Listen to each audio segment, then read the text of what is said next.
Can a leader's oppressive behavior be justified if it ultimately leads to the freedom of the marginalized group? Greetings, you all, and my name is Lungile Thulani, and I'm with my partner Thulani. And the main focus of our podcast is on the story titled Maru by Bessie Head. So our main focus will be on the love triangle as an allegory for postcolonial betrayal, and we'll be focusing on how it resembles the relationship of the colonizer and the colonized.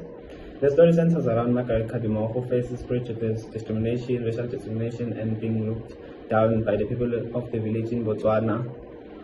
So the story continues to touch on important aspects such as sexism, racism, and operating in postcolonial Botswana. Defining the terms postcolonial, betrayal, and allegory. Postcolonial betrayal is when the leader of a free country acts as the past colonizer to the people of the country and harming them in some type of way. So in this case of Maru, the character signifies or symbolizes that leader who further perpetuates the same system of the colonialism leaders. Moving on to allegory. So in this case, allegory is whereby a setting, events, and characters symbolize abstract ideas. So in the case of Maru, the characters are not just characters, they symbolize abstract ideas of culture, identity, gender, and operation in post-colonial Botswana. Adding to that, in allegory, Maru symbolizes the powerful leaders of the colonialism, hence we see him abusing his power over the people like Muleka. And Muleka symbolizes change and wants something fair for him and his people. Just to add on that, I believe that Margaret symbolized the marginalized group. She is the colonized by Maru, the colonizer, who further perpetuates the oppression system. Moving on to the setting of the story. Firstly, we have to know what a setting is. So in this case, a setting is a geographical area or a location whereby the narrative takes place. So in this case of Maru, our geographical area is in Botswana, in the Lebe village. The setting of the story is a symbol. The setting of the story symbolizes the post-colonial Botswana, which reflects the complexities and challenges of the people in that area. So basically, the setting critiques the legacy of colonialism, highlighting the disruption of the traditional ways of life and the creation of new power dynamics, shaping the lives of the post-colonial Botswana society. Leading to the exploration of themes like culture, identity, and power. Moving on to the characterization and symbolism of the characters. We have Muleka, Margaret Kadimo, and Maru. Firstly, let us look at Maru. Maru is a person who wants to always be in control of everything. He operates in calculated control. So Maru in this case symbolizes a leader who perpetuates the systems of oppression. Moving on to Margaret Kadimo, she symbolizes the people she symbolizes the marginalized people of the Masara group. She is seen as the inferior and discriminated by the people of Botswana. Yeah. So just to add on that, I can say Margaret Kadimo is portrayed as a person who is resilient and strong, a person who symbolizes the marginalized group. Why do you say Margaret is a person of resilience and strong? Because remember the scene whereby she was talking to the lady, whereby she said that, yes, I'm sorry, I'm not afraid of admitting that. Hence I say, that's the reason I'm saying she is strong and resilient. Okay. And then for Maru's case, Maru is a person who operates in calculated control. He wants to be in control, dominant, he believes in his voice. Remember the scene whereby Maru went to Margaret when he was told that Margaret is sick. She went to his room and told her that we used to share the same dream, so that is how I knew that we were falling out. In my opinion, I believe that being said, it symbolizes or exposes Maru as a person who wants to be dominant, who believes in his voice. I think just to add on that, I think Margaret does possess the resilience that she's talking about.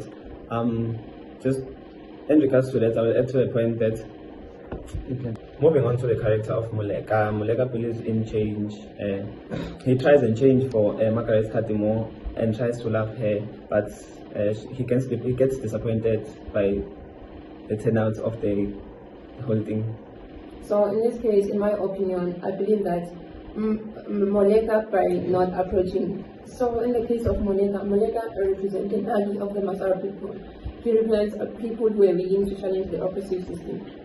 His love for Margaret suggests that he might challenge the cultural boundaries Let us take an example. Let us look at the scene whereby he was having these inner thoughts of thinking to go and introduce himself to Margaret. Like the scene whereby he was busy asking himself, what will I say when I get there? Like asking her whether she's comfortable, whether she has a bed. I believe that if Margaret wasn't a Masara, it wasn't going to be a so difficult situation. But due to societal pressures, he ended up not being successful in approaching Margaret. So I believe that the system played a part in him not being successful in approaching Margaret. So moving on, we are moving on to the discussion of the themes. Firstly, we're going to focus on the theme of power, identity, and control. In power, we get Maru. Maru changes from a hero to a character of opportunities. We say he is a hero because he tries to marry Margaret, which ends the racial hierarchies that they have. But he is a person of control because he arranges the marriage of Margaret, plans for her to come in the marriage, and then takes her away and then owns her. So by this we can see that he uses his power to control. Okay, just to add on that, remember the scene where Maru found out that Molega offered a bed to Margaret. He instantly told Molega to go and take that bed. And just after that, he went out and told Margaret that I am the one who wants the bed. That being said, I believe that this shows how Maru wants to be in control of everything, how he abuses power. So it affects how he interacts with other people. He wants to be dominant. Moving on to the character of Margaret Cadmore. Identity. Her identity is shaped by the people of the village, Maru, and the missionary, because the missionary who raised her becomes controlled by the surroundings and feel like her.